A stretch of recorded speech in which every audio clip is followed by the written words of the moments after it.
dalam hati saya waktu tu dah start baca dah ayat kursi, 3 kul, segala jenis ayat yang saya hafal semua saya baca dah.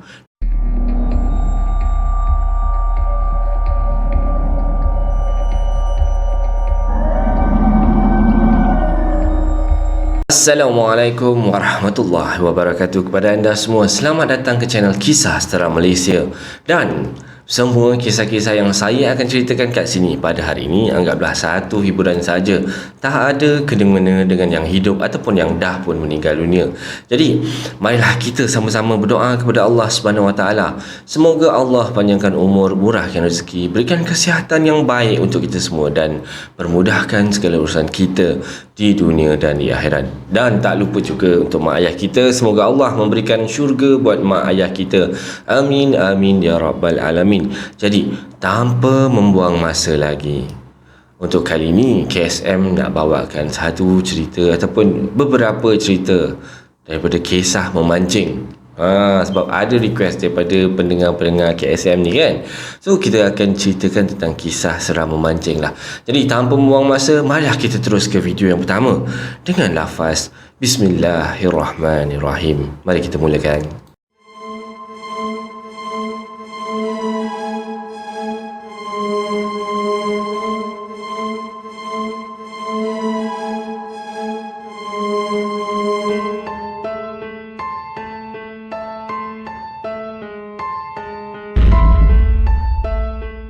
Baiklah, untuk kisah yang pertama kali ni, KSM nak ceritakan tentang kisah berkenaan dengan memancing tau. Jadi, ada antara kita yang minat mancing tak? Kalau ada yang minat mancing tu, kat mana korang selalu pergi mancing? Okeylah, macam KSM sendiri, KSM memang pernah lah sekali ikut bos-bos pergi mancing kan. Tapi lepas tu memang dah tak ada pergi mancing lagi. Itulah sekali, one in the lifetime orang kata, biar dapat dia punya experience macam mana pergi mancing tu kan. Jadi tanpa buang masa, KSM nak mulakan cerita yang pertama ni. Cerita dia macam ni. Cerita ni terjadi sekitar tahun 2006 macam tu tau. Dan waktu tu saya dengan kawan-kawan, maksudnya bukan KSM ni cerita daripada orang Jadi ada dengar cerita banyak lombong tinggal dekat puncak Pulau Iskandar. Kat mana tu kan? Sebab apa lombong-lombong ataupun lombong-lombong tu kena tinggal, tak tahulah kenapa kan. Tapi yang pastinya kebanyakan lombong tinggal tu bekas tapak kolam ikan tau.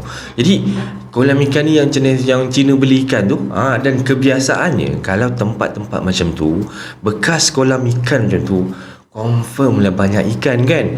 So memang diorang tak akan habis menyangkut macam tu lah. Jadi adiknya nak dipendekkan cerita, dan petang tu saya dengan kawan-kawan saya berangkatlah naik ke tempat sasaran yang kita orang nak pergi ni.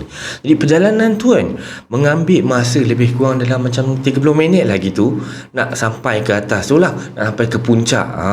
Kiranya penghujung jalan ni dia punya last lah, confirm lah lombong tu kan, tempat yang kita orang nak pergi. Jadi kita orang sampai kat tempat tu lebih kurang pukul 6.30 petang macam tu.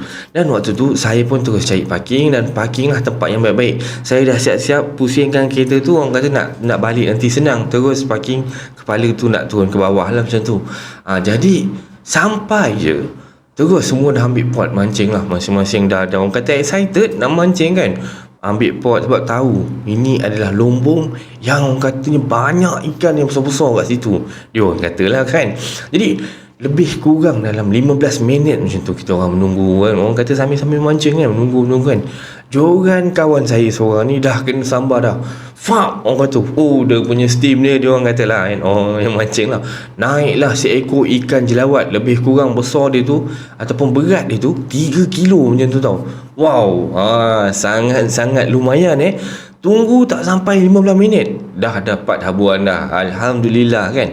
Jadi waktu tu pun hari pun dah semakin gelap. Orang kata dah sepanjang kita orang mancing ni kan, hari pun makin lama makin gelap.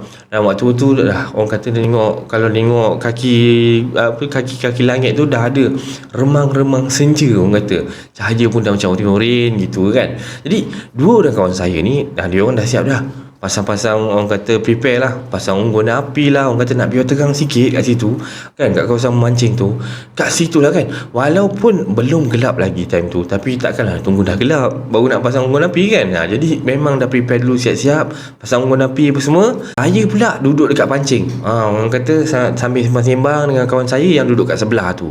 Waktu tu tiba-tiba kan, saya terdengar ada satu bunyi. Macam bunyi ni kan macam ni.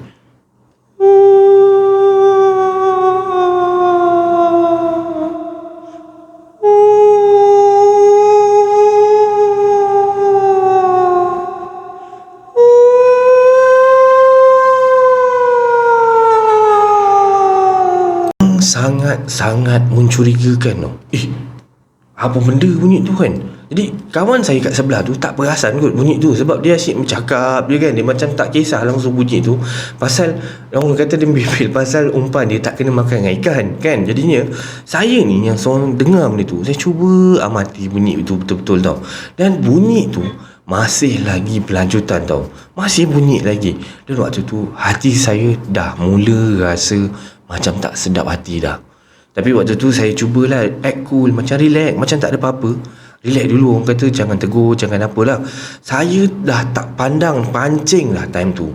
Dan dalam duk dengar bunyi tu, tiba-tiba ada pula tambahan bunyi. Dan saya dengar bunyi budak menangis.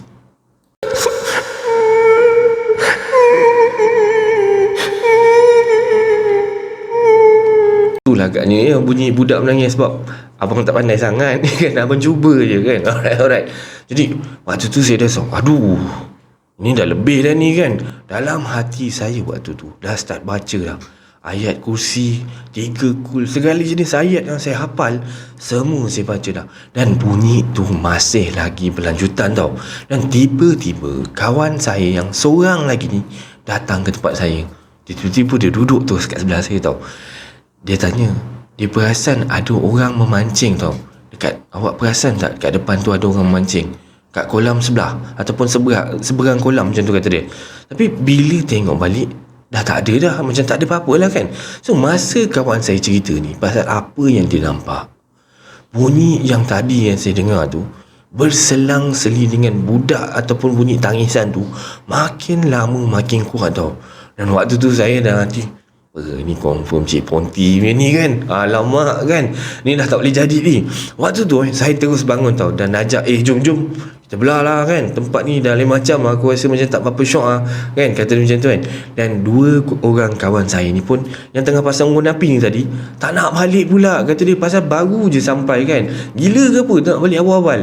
Dan saya pun cakap kat dia orang, jomlah balik, nanti lagi lambat, lagi susah nanti, kata dia kan. Dan barulah semua start packing. Masing-masing mungkin faham apa yang maksud saya nak cakap tadi kan. Jadi semua pun start packing lah. Orang kata angkat-angkat barang apa semua, nak balik. Bila dah siap packing ni kan, nak bergerak ke kereta dah, waktu tu baru perasan yang bunyi tu datang dari pokok yang paling dekat dengan kereta yang tempat saya parking tadi tu. Maksudnya, kiranya kalau kita nak pergi ke kereta ni, orang kata nak balik ni, memang kena lalu kat bawah pokok tu. Mek, kau rasa macam mana kan? Nak pergi tak nak pergi? Nak pergi tak nak pergi? Kalau tak nak pergi, kena gangguan lagi teruk kan? Jadinya orang kata bukan husnuzon, memang kena gedah jugalah. Tapi apa nak buat kan, kenalah lalu juga, kata dia. Takkan nak tunggu kat situ lagi. Jadi kita orang pun berjalan. Orang kata dalam hati dia segala jenis ayat, segala jenis, orang kata kalau tak tahu baca tu alif bata pun tak apalah, janji baca kan. Berjalan untuk pergi ke kereta ni, berlampukan torchlight je. Yang time tu lah torchlight ni boleh nak meragam kan. Kejap hidup, kejap mati, kejap hidup, kejap mati. Allahu Akbar. Memang dugaan betul time tu lah. Dan masa lalu dekat bawah pokok tu, Tuhan je lah yang tahu macam mana meremangnya bulu roma ni. Ya Allah, sampai ke kepala, ke belakang kepala semua naik lah kan. Dan masa nak sampai ke kereta tu, tiba-tiba dah dengar bunyi orang ketawa mengilai tau.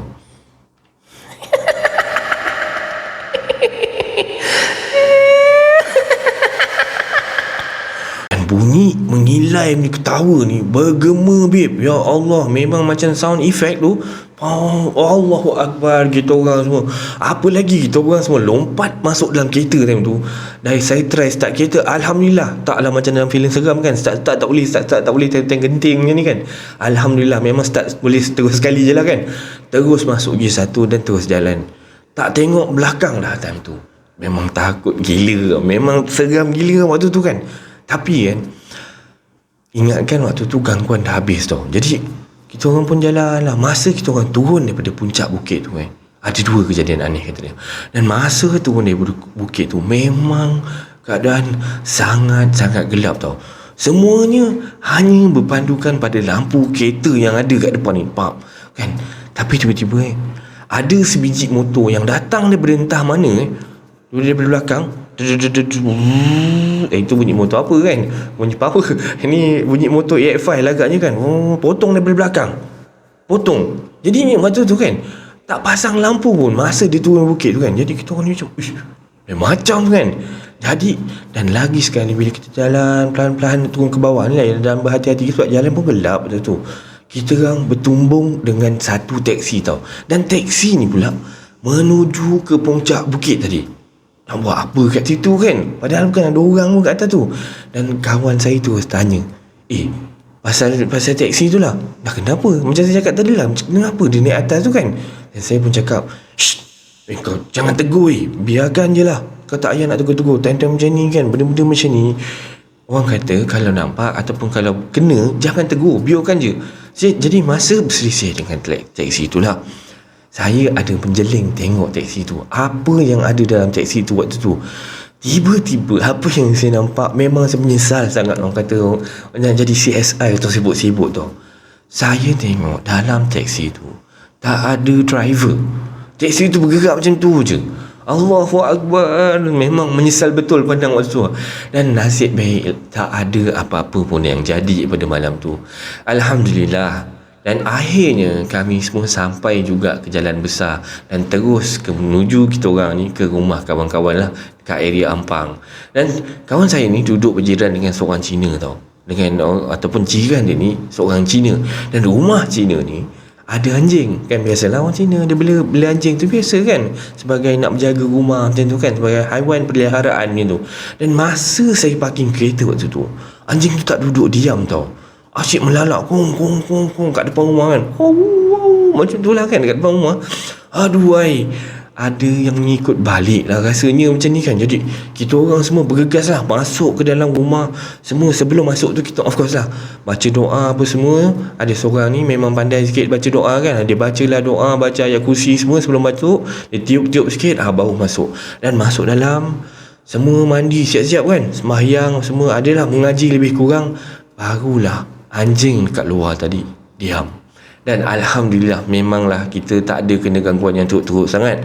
Tapi ini adalah pengalaman saya waktu pergi memancing. Inilah kisah seram Malaysia yang pertama. Macam mana korang rasa kisah ni? Seram tak? Jadi saya harap korang enjoy dengan kisah yang pertama ni. Ada lagi kisah-kisah je tentang mancing ni lepas ni. So korang stay tune. Alright, take care.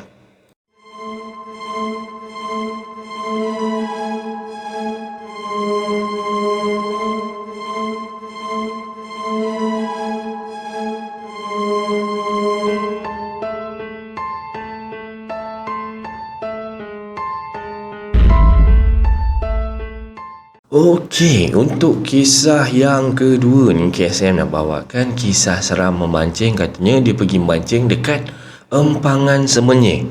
Siapa dah pergi mancing kat sana?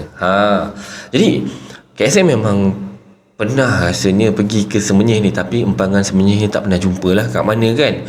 Jadi kisah ini terjadi sekitar tahun 2017 macam tu. Waktu tu ketika saya pergi memancing bersama beberapa orang kawan-kawan di Empangan Semenyih lah kat situ kan. So saya ni bukanlah jenis yang suka menghabiskan masa dekat shopping-shopping komplek ke ataupun kawasan-kawasan sesak lah, sebab saya memang tak suka berserabut macam tu. Memang tak suka. Bukan kata dia, semua orang tak suka tempat-tempat macam tu kan. Jadi kita, tapi sebab dah duduk dekat bandar kan, waktu tu memang kena hadap lah benda macam tu kan, sebab nak kerja. Jadi bagi saya, Hobi memancing ni mampu memberikan ketenangan yang maksimum. Mungkinlah semua orang yang suka memancing tu akan rasa begitu jugalah. Jadi, okey, cukup kata dia dengan mukadimah. Okeylah, ini adalah serba sedikit berkenaan dengan empangan semenyih lah. Orang kata info berkenaan dengan empangan semenyih ni lah. Empangan semenyih adalah sebuah empangan air di Semenyih tau, dekat Selangor macam tu. Dan ia ni dibina berikutan kerajaan Malaysia menjagakan keperluan penduduk Lembah Kelang semakin bertambah. Selama ni, penduduk Lembah Kelang mendapat bekalan air daripada empangan batu dan empangan pangsun. Oh gitu. Dulu Semenyih ni telah dipilih sebagai lokasi empangan yang baru kerana lokasi dia ni berdekatan dengan Kuala Lumpur. Jadi empangan Semenyih berdekatan dengan sempadan negeri Selangor dan negeri Sembilan. Jadi penduduk dekat kawasan empangan ni tak ramai tau. Cuma ada penduduk orang asli, temuan. Sekitar dan 120 orang je. Dan sebahagian jalan raya yang ditenggelamkan air masih ada sehingga kini. Ini adalah sedikit info tentang berkenaan dengan empangan Semenyih ni ya. Jadi, berbalik kepada cerita seram kita. Okey, cerita seram yang saya lalui ini adalah di empangan Semenyih dan sudah menjadi kebiasaan saya, Bir dan Mat ni akan pergi memancing daripada tengah hari sampailah ke pagi esoknya. Orang kata, lama betul kan? Dan sudah beberapa kali kita orang ni pergi memancing kat empangan Semenyih ni, namun tak ada apa-apa pun yang terjadi. Dan yang tak diingini pun berlaku. Orang kata, Alhamdulillah setakat ni memang cun, tak ada problem lagi. Namun pada satu malam tu, ketika Bir ataupun Zubir dengan Mat Saleh ni, atau kita orang panggil Mat dalam macam tu kan, tidur dekat bawah kemah yang tak macam kemah langsung, orang kata sekadar sehelai kanvas yang direntangkan antara dua biji motor dia letak kanvas gitulah kan. Dan tikar buat alas tidur lah gitu. Dan sudah cukup untuk kami meneruskan aktiviti memancing. Dan sekitar pukul 2 pagi gitulah, saya ambil shift, orang kata penjaga sambil memancing gitulah. Selesai saya melontar umpan. Kan gitu kan, lebih kurang memancing. Berlakonnya lah. So, saya nampak ada seorang perempuan tau. Perempuan ni berpakaian tradisional seperti orang zaman-zaman dulu macam tu. Tahu? Dia macam melambai-lambai daripada tengah empangan tu. Kan?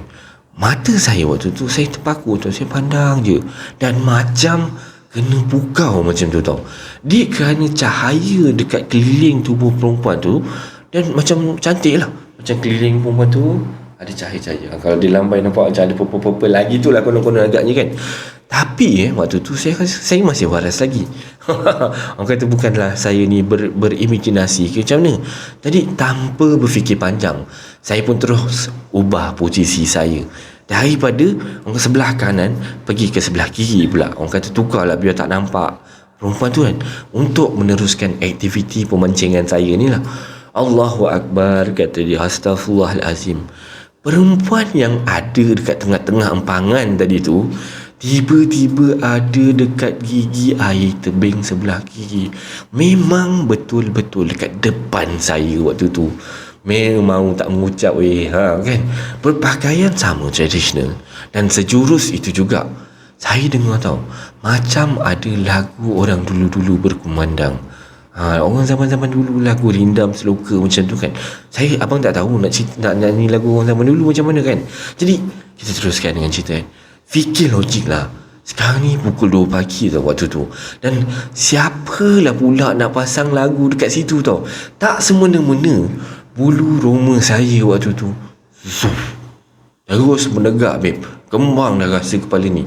Dan tanpa menunggu lagi saya pun pacak je kan, dan terus baring tidur dekat tengah-tengah antara si Zubir dengan si Mat Saleh ni tadi. Memang terus pak kat situ, senyap-senyap buat tak tahu kan. Memang berderau rasa waktu tu. Dan nasib baik bila sedar waktu tu pun dah subuh dah. Jadi dah tak ada gangguan lagi selepas tu. Itulah pengalaman saya pergi memancing dekat empangan Semenyih ni, kata dia. Jadi mana yang korang pernah pergi mancing dekat empangan Semenyih tu, boleh tak share cerita sikit kot, mana tahu kan. Sebab saya tengok ataupun saya dengar kisah-kisah agak menarik juga tau dekat empangan Semenyih ni. Jadi ada satu lagi kisah berkenaan dengan memancing ni. Harap korang stay tune and enjoy. So, kita sambung dengan kisah yang ketiga.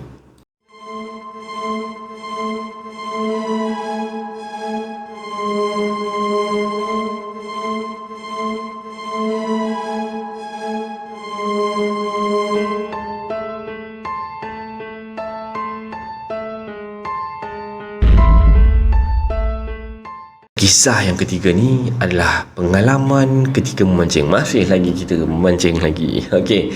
Dan pada hujung minggu itu, kita orang bertiga tau, iaitu saya, Hakim dengan Azri macam tu, telah bercadang untuk nak pergi mancing ni. Kan? Jadi, mancing kat mana tau? Orang kata ni lubuk ikan. Orang katalah kan, tempat ni memang banyak sangat ikan. Jadi kita orang pun dah prepare lah. Alat-alat nak mancing semua dah siap. Dah prepare dah, memang cun-cunan. Hanya menunggu seorang lagi kawan lagi lah, si Azri ni, yang orang kata tak sampai-sampai lagi.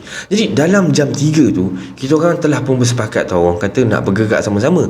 Tapi disebabkan si Azri tu, masa tu dia sakit perut lah pula, terpaksalah juga kita orang ni sebagai seorang kawan ataupun sebagai kawan yang setia ataupun kawan yang baik gitulah, terpaksalah kena tunggu dalam 10 minit macam tu, sampailah si Azri ni selesai dengan hajat yang dia nak lepaskan gitu. Jadi kami pun mula bergerak tau. Waktu tu jam dalam pukul 4 petang lah.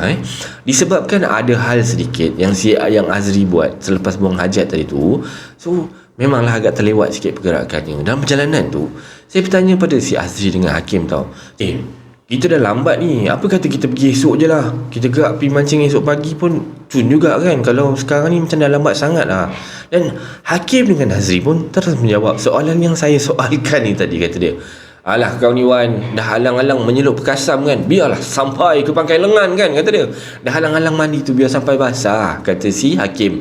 Dan si Azri kata pula, betul tu, dah sampai separuh jalan ni kan, takkanlah kita tak lama lagi nak sampai pun, dah tak payah nak patah-patah balik lah, kita jalan je lah.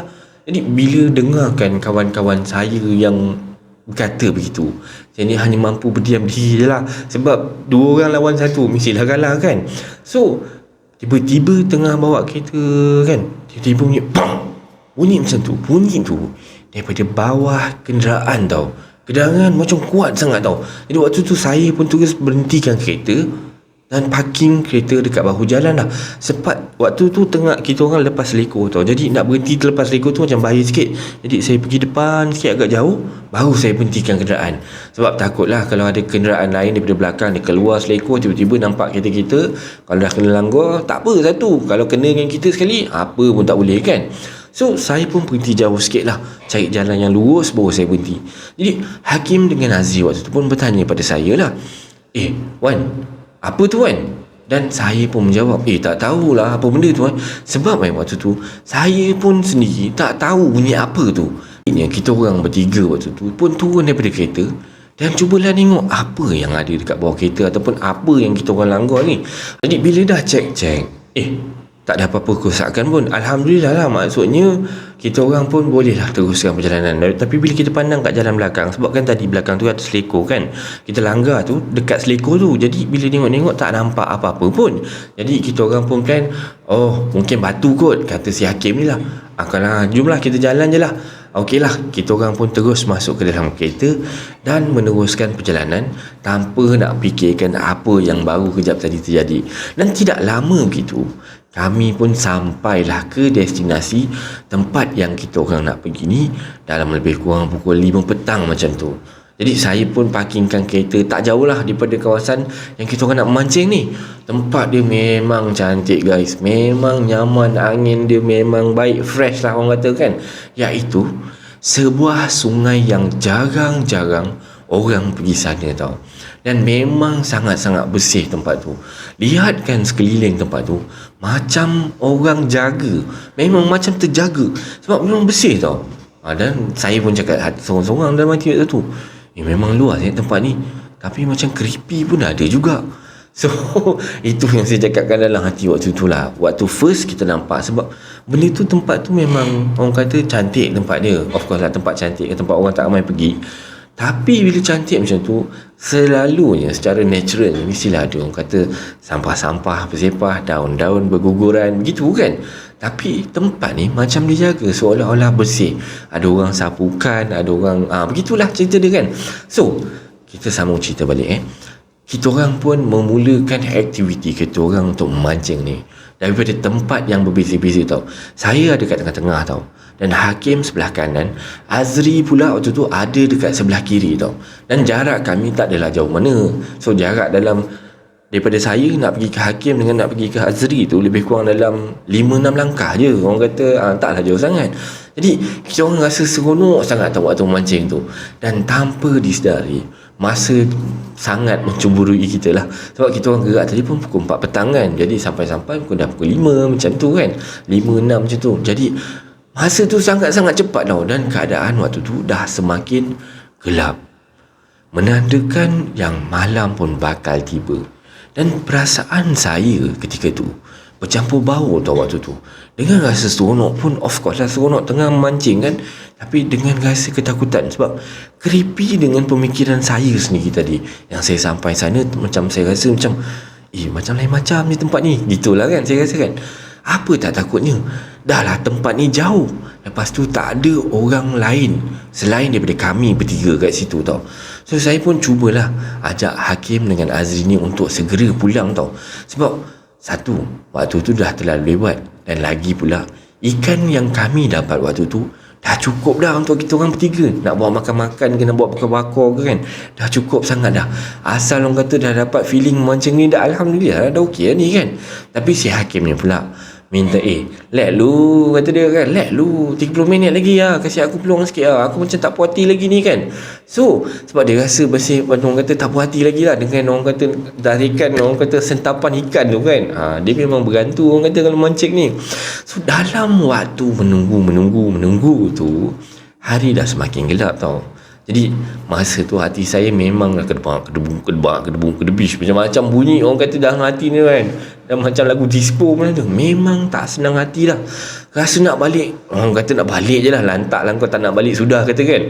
Jadi dalam masa menunggu tu, habislah si Hakim mancing, dan tiba-tiba terdengar tau bunyi kicauan burung berterbangan dekat kawasan tu lah. Bunyi kawasan macam burung tiba-tiba macam kalau misal kata macam ada binatang berlari ke apa, biasanya burung-burung yang ada kat bawah ni semua akan terbang. Macam tu lah kan.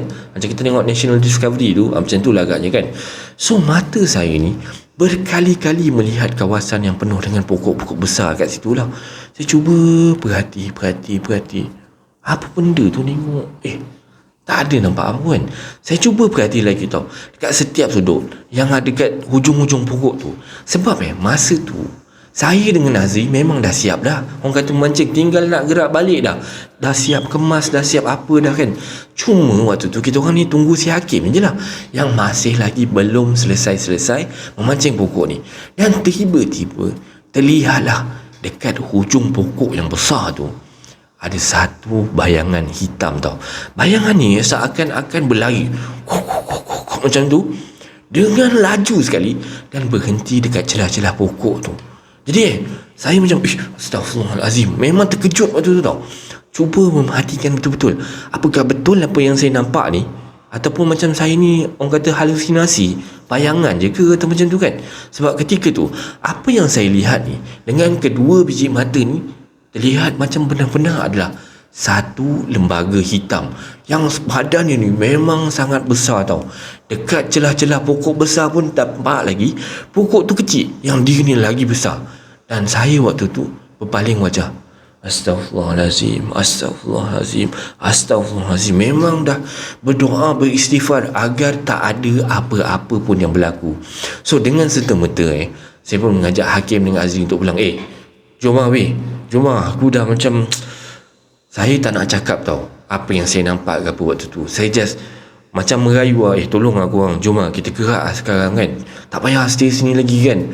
Sebab waktu tu pun saya bagi alasan hari dah gelap tau. Dan Alhamdulillah Hakim pun okey, orang kata akur lah untuk nak balik kan. Dia pun okey lah, jom lah.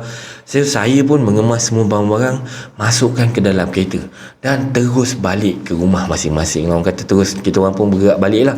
So dalam perjalanan nak balik tu Saya tidak menceritakan pun apa yang saya nampak tadi tau. Saya nampak si Hakim dengan Azri waktu tu masing-masing nampak macam letih sangat tau. Kita orang pun just berborak-borak kosong waktu dalam kereta, dan sepanjang perjalanan kita orang nak balik tu, itu je yang kita orang bincangkan ataupun sembangkan lah. Tak ada sembang pun pasal yang misteri tadi tau. So keesokan harinya saya sampai demam tau, dan merasa badan ni sangat-sangat lemah tau. Jadi mak saya pun bawa saya pergi ke hospital, dan hanya diberikan ubat tahan sakit je, dan juga ubat demam. Sebab bila kita pergi hospital, yalah, kalau doktor detect kata badan panas ke apa, doktor bagi ubat demam, doktor bagi ubat kata tahan sakit ke, macam tu lah kan. So dalam keadaan badan saya yang sangat lemah waktu tu, saya hanya mampu berbaring je tau. Orang kata dah terbaring dah, nak duduk je tau rasa waktu ketika tu. Orang kata memang badan tak sihat, lemah kan. So pada malam tu juga saya dengar tau, macam ada satu bisikan suara yang sangat halus kedengaran dekat sudut telinga kiri saya macam tu. Dia kata macam mana tau, dia kata macam ni, "Kenapa kau biarkan aku? Kenapa kau biarkan aku? Kenapa?" Bila kena macam tu, of course lah saya tu Astaghfirullahaladzim, Allahu Akbar, memang terjerit macam tu. Dan terus saya panggil, Mak, macam tu kan. Dan malam tu juga saya menceritakan kisah atau mengenaan dengan bisikan yang saya dengar tu pada mak saya. Dan mak saya pun apa lagi, of course lah, mak ni dia punya kontak memang orang kata VIP punya kontak kan. So dia pun terus kontak lah pakcik saya, orang kata untuk datang tengok-tengokkan saya dalam masa yang sama. So mak saya pun dah lah, sabarlah kan. Mak saya ni cuba tenangkan saya lah waktu tu kan. Dan tak lama kemudian pakcik saya pun sampailah. Assalamualaikum. Dan sebab rumah pakcik dengan rumah saya ni taklah jauh sangat kan, dekat dia dengan rumah. Jadi pakcik ni pun datang dengan jalan kaki je kan. Bila pakcik tengok saya, dia pun senyum. Orang kata mungkin dah dapat detect sesuatu sambil menggeleng-gelengkan kepala. Seakan-akan pakcik saya ni macam dah tahu dah apa yang tak kena dengan saya waktu tu tau. Jadi untuk pengetahuan pendengar semualah, pakcik saya ni adalah kira je ni pandai jugalah dalam perubatan Islamnya macam tu kan. So pakcik saya pun terus bacakan ayat-ayat suci yang mana saya sendiri pun tak berapa jelas, tak berapa tahu. Dan orang kata memang tak ambil tahu pun sebab kita tengah tak sihat waktu tu kan. So keadaan saya waktu tu memang sangat-sangat lemah tau.